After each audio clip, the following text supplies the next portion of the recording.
बिस्मिल्लाह पढ़ो। बिस्मिल्लाहिर्रहमानिर्रहीम। नहमदुहु व नसल्ली अला रसूलिहिल करीम। शब गुरेजा होगी आखिर जलवाए खुर्शीद से, ये चमन मामूर होगा नगमाए तौहीद से इंशाअल्लाह। इकबाल रहमतुल्लाह अलैह की ये पेशीन गोई है, खुशखबरी है हमारे लिए, और इंशाअल्लाह अब वो वक्त आ गया है कि ऐसा ही होगा। उन्होंने 100 साल पहले जो खुशखबरी दी थी वह पूरी होने वाली है। जमाना आया है बेहिजाबी का, आम दीदार यार होगा। सकूत था पर्दादार जिसका, वो राज अब आश्कार होगा। गुजर गया अब वो दौर साकी के छुप के पीते थे पीने वाले। गुजर गया अब वो दौर साकी के छुप के पीते थे पीने वाले।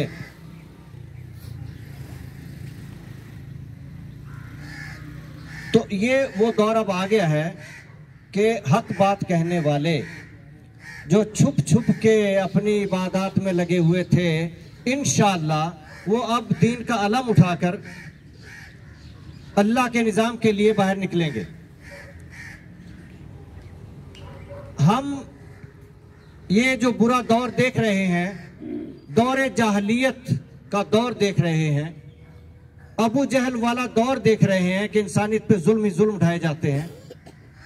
इसका सबब यही है कि हमारा नेक तबका, दीनदार तबका वो खामोश हो गया है बातिल के सामने, और बातिल निजाम को चलाने वाले बरसरे पैकार हैं। लेकिन निकल के सहरा से जिसने रूमा की सल्तनत को उलट दिया था, इकबाल रहमतुल्लाह अलैह हमें खुशखबरी सुना रहे हैं।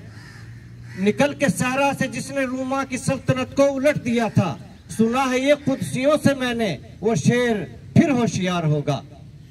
तो इंशाअल्लाह वो लोग जो अल्लाह का निजाम चलाने वाले लोग हैं, वो फिर से होशियार होंगे, बेदार होंगे और बरसरे पैकार होंगे, और अल्लाह की जमीन पे अल्लाह का निजाम आएगा, कलमे की जमीन पे कलमे का निजाम आएगा। ये पाकिस्तान मुहाफिज पार्टी नेशनल, ये हमारा पैगाम है, हमारा मंशूर है, कलमे की जमीन कलमे का निजाम। इसी नारे पे पाकिस्तान बना था, 5 लाख गर्दनें कटवाई थी, कुर्बानियां दी गई थी, एक ही नारा था। वरना जिस तरह से लोगों ने कुर्बानियां दी, खानदान के खानदान रास्ते में कट गए, दरियाओं का पानी खून से सुर्ख हो गया। मुसलमान औरतों ने इज्जतें बचाने के लिए दरियाओं में छलांगे लगाई, अपने बच्चे कुओं में फेंक दिए, खुद कुओं में छलांगे लगा ली। जो वहां से 13 लोग, हमारे एक दोस्त हैं वो सुनाते हैं, 13 लोग घर के चले थे और 3 लोग यहां पहुंचे थे पाकिस्तान में। इतनी कुर्बानियां दी इस पाकिस्तान के लिए, और एक ही मकसद था सबका, और वो था पाकिस्तान का मतलब क्या, ला इलाहा इल्लल्लाह मुहम्मद रसूलुल्लाह। लेकिन आज पाकिस्तान में सारा निजाम उस कलमे के खिलाफ चल रहा है। जितना जुल्म इस मुल्क में है किसी में नहीं होगा, जितनी बददियानती, बातिल का बदतरीन निजाम, यानी काफरों का निजाम इस निजाम से कहीं बेहतर है। यूरोप का निजाम, चाइना का निजाम, अमेरिका का निजाम, दूसरे ममालिक ले लें, जितने भी काफरों के ममालिक हैं, उनका निजाम तो हमारे लोग तारीफें करते हैं। तो ये बातिल का निजाम चले और हम ख्वाब गफलत में पड़े रहें, तो हम मुजरिम हैं दुनिया में भी और आखिरत में भी। हम मुसलमान कैसे हैं कि निजाम बातिल का चला रहे हैं और नाम अल्लाह और रसूल का ले रहे हैं। तो तो पाकिस्तान मुहाफिज पार्टी का एक ही मंशूर है, कलमे की जमीन पे कलमे का निजाम। और वो निजाम आएगा तो वो निजाम क्या है? वो निजाम है 100% तालीम का निजाम। हर बच्चा बच्ची तालीम के दायरे में जाएगा, कोई अनपढ़ नहीं रहेगा इंशाअल्लाह। और तालीम सबके लिए मुफ्त होगी। ये इंसानी हकूक में से बुनियादी हकूक में से है। बुनियादी हक तो हर एक को देना पड़ेगा। तालीम 100% होगी और फ्री होगी। सरकारी मुलाजमीन के बच्चे सरकारी इदारों में पढ़ेंगे, पाबंदी होगी तो उनके अखराजात जो तनख्वाहों से भी ज्यादा तालीमी अखराजात हैं वो खत्म हो जाएंगे, तो रिश्वत भी खत्म हो जाएगी, उनके लिए आसानियां हो जाएंगी। निसाब सबका एक होगा और निसाब बामकसद होगा। तो तालीम के साथ साथ हुनर भी 100% होगा और इंशाअल्लाह फ्री होगा। पूरी कौम हुनरमंद होगी, तालीम याफ्ता होगी। दुनिया ने कर रखी है, हम मुसलमान क्यों नहीं कर सकते? चाइना वालों ने कर दिया, कोरिया वालों ने कर दिया, अमेरिका वालों ने कर दिया, यूरोप वालों ने कर दिया, बेशुमार मिसालें हैं। हमारे मुसलमान मुमालिक में भी मलेशिया ने कर दिया, बाकी लोग भी हमसे आगे निकल गए। हम क्यों नहीं कर सकते? ऐसे मुमालिक हैं दुनिया में, बिजली भी फ्री है, पानी भी फ्री है, ट्रांसपोर्ट भी फ्री है, हत्ता कि खाना भी फ्री है। जहां मर्जी बैठ के खाना खाते हैं, चले जाते हैं, कोई बिल नहीं होता। जहां मर्जी टैक्सी में बैठे, जहां मर्जी उतर गए, कोई किराया नहीं होता। इस वक्त भी दुनिया में वो मालिक हैं। और जिनके पास इतने वसाइल नहीं है जितने हमारे पास है। हमारी बद इंतजामी ने, बैड मैनेजमेंट ने, बैड गवर्नेंस ने सब कुछ तबाह कर दिया। हमें भिखारी बना रखा है, हमें गुलाम बना रखा है, हमें जमाने में रुस्वा कर रखा है। और कसूरवार कौन है? हम हैं जो बेदार नहीं हो रहे। अपना निजाम लाने के लिए, अल्लाह और रसूल का निजाम लाने के लिए बेदार नहीं हो रहे। जब अल्लाह और रसूल का निजाम आएगा, तालीम 100% और फ्री, हुनर 100% और फ्री, हर आदमी हुनरमंद होगा, बरसरे रोजगार होगा, कोई बेरोजगार नहीं रहेगा जब हुनर आ जाएगा। इंडस्ट्री और टेक्नोलॉजी घर घर होगी। इंडस्ट्री इतनी ज्यादा होनी चाहिए जितनी चाइना में है। जीना है दुनिया में अगर, राज़े बका है इल्म और हुनर, और कोई रास्ता नहीं है। हमें साइंस और टेक्नोलॉजी, हुनर और सनत उस तरह करना पड़ेगा जैसे चाइना वालों ने किया है, बल्कि उससे ज्यादा। अदल होगा, अमन होगा। अदल और अमन ना हो, अदल ना हो तो अमन नहीं होता, अमन ना हो तो इन्वेस्टर इन्वेस्टमेंट नहीं करता, इन्वेस्टमेंट नहीं होती तो इंडस्ट्री भी नहीं लगती, इंडस्ट्री नहीं लगती तो रोजगार की कोई सूरत नहीं है, महंगाई कम होने की कोई सूरत नहीं है। हमें हर हाल में इंडस्ट्री को प्रमोट करना है।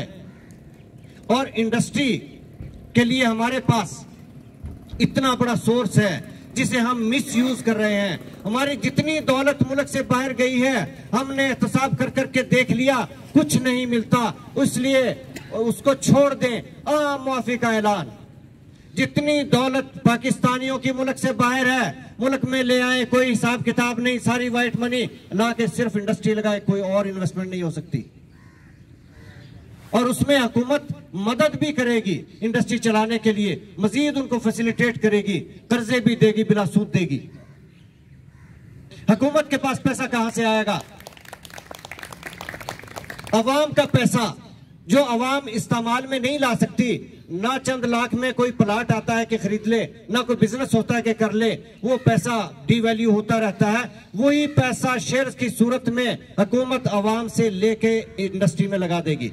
अवाम को भी प्रॉफिट आएगा और हुकूमत भी स्टेबल होगी, खजाना भी भरा रहेगा, इंडस्ट्री को भी बिलासुद कर्जे मिलेंगे शेयर बेसिस पे। तो सनती निजाम हमारा इस तरह से घर घर सनत लग सकती है। हमें वो तरीका इस्तेमाल करना होगा जो फतह मक्का का तरीका था, जो सुन्नत तरीका है। हमारे आका नबी करीम सल्लल्लाहु अलैहि वसल्लम ने सुलह हुदैबिया से हमें क्या सिखाया? हमें सीखना होगा। फतह मक्का पे हमें क्या सिखाया? आम माफी देके और सबको छोड़ दिया, उन दुश्मनों को छोड़ दिया जिन्होंने आपके सगे चचा का कलेजा चबाया। ये है इस्लाम में मुरव्वत, एहसान और इसी के सदक़े से फिर उनके इस अदा के सदक़े से फिर इस्लाम पूरी दुनिया में फैला है। तो हमें वो काम करना होगा कि हमारी इंडस्ट्री बढ़ जाए, हर पाकिस्तानी अपना पैसा लेके आए और पाकिस्तान में इंडस्ट्री में लगा दे। अदल देना है, अमन देना है, फैसले होंगे 3 से 6 हफ्ते के अंदर। ये भी ज्यादा है, इस्लाम तो इससे भी पहले की ताकीद करता है, मगर 6 हफ्ते से ऊपर कोई मुकदमा नहीं चलेगा। अदल होगा, मुकदमे सही होंगे, फैसले सही होंगे। कोई बिला वजह लोगों को तंग करने के लिए मुकदमा दायर नहीं कर सकेगा, हर जाना देना पड़ेगा। जो जजेस फैसला नहीं कर पाएंगे वो फिर जजेस नहीं होंगे।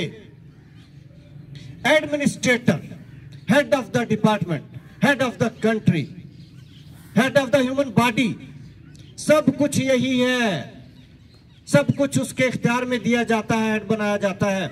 अगर वो करे तो कोई शोबा उसके हुक्म से बाहर नहीं होता। हमारे आईन में भी कोई शोबा नहीं जो उसके हुक्म से बाहर हो। कोई ये कहे कि फला शोबा, फला ब्यूरोक्रेसी मेरी बात नहीं मानती, मैं उसको हुक्मरान नहीं मानता, मैं उसको हेड ऑफ द स्टेट नहीं मानता, कि कोई हेड हो के ये कहे कि मातहत उसकी बात नहीं सुनता।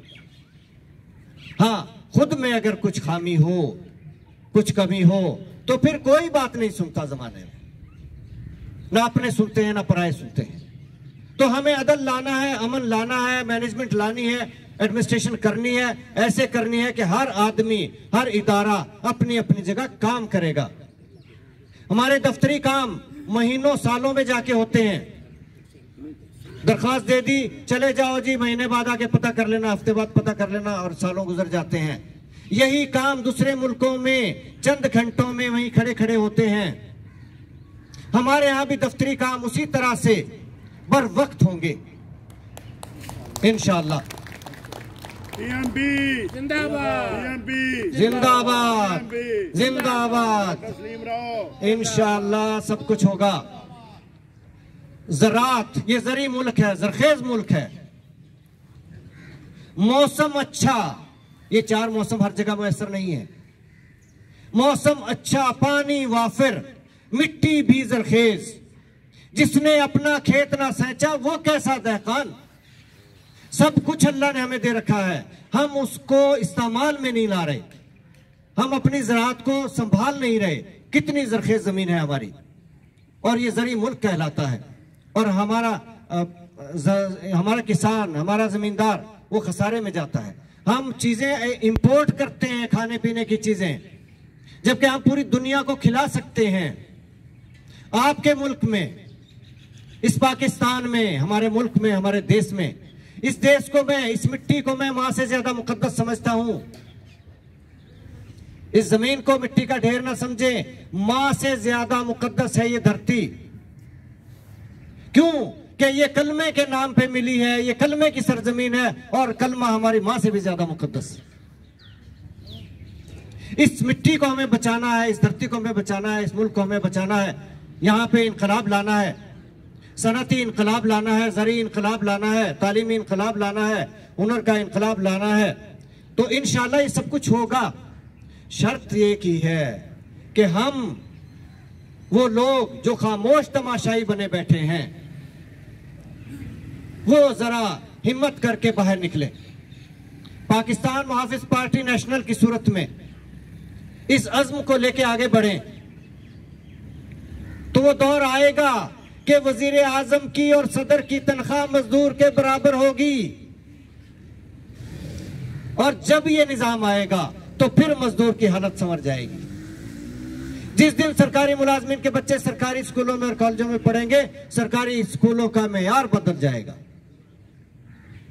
सिर्फ नज्म ज़ब्त की जरूरत है। हमें अपना मुल्क, अपनी कौम, अपनी नस्लों को दुश्मनों के शिकंजे में नहीं देना। इस वक्त जो कुछ हो रहा है, हम शाखे नाजुक पे बैठे हैं, और जो शाखे नाजुक पे आशियाना होता है पायदार नहीं होता। हमें अपना मुल्क, ये दुनिया का 5वां बड़ा मुल्क है, बहुत बड़ी चीज है ये। दुनिया का 5वां बड़ा मुल्क है। दुनिया का सबसे छोटा मुल्क, सबसे छोटी कौम इसराइल, और सारी दुनिया पे हुकूमत उसकी।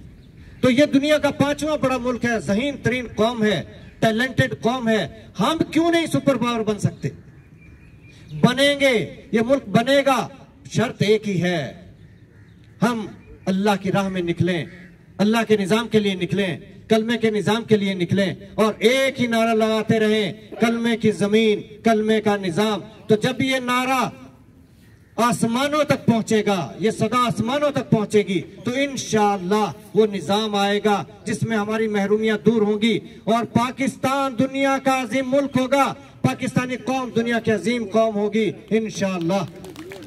Thank you very much, thank you very much.